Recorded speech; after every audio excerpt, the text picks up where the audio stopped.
പള്ളിയിൽ പോകാൻ നോക്കുമ്പോൾ ഷർട്ടയിന്റെ കയ്യിൽ ഒരു പൂച്ച കിടന്നുറങ്ങുന്നത് കണ്ടു.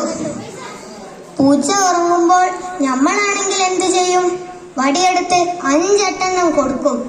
എന്നാൽ ആ മഹാൻ ജീവികളോട് സൗഹൃദമുള്ള ആളായിരുന്നു. അതുകൊണ്ട് അദ്ദേഹം ഒന്നും കാട്ടാതെ കുപ്പായത്തിന്റെ കൈവെട്ടി മുറിക്കൈയുമായി പള്ളിയിൽ പോയി. ഹോ, എന്തൊരു കാരുണ്യം അല്ലേ!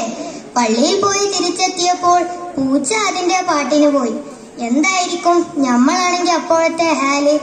എന്നാൽ മഹാന് ഒരു കൂസലും ഉണ്ടായില്ല. അദ്ദേഹം മുറിച്ചു മാറ്റിയ കൈ അപ്പോൾ തന്നെ തൊന്നിച്ചേർത്തു. കൂട്ടുകാരെ, ഈ മഹാൻ ആരാണെന്നറിയാമോ?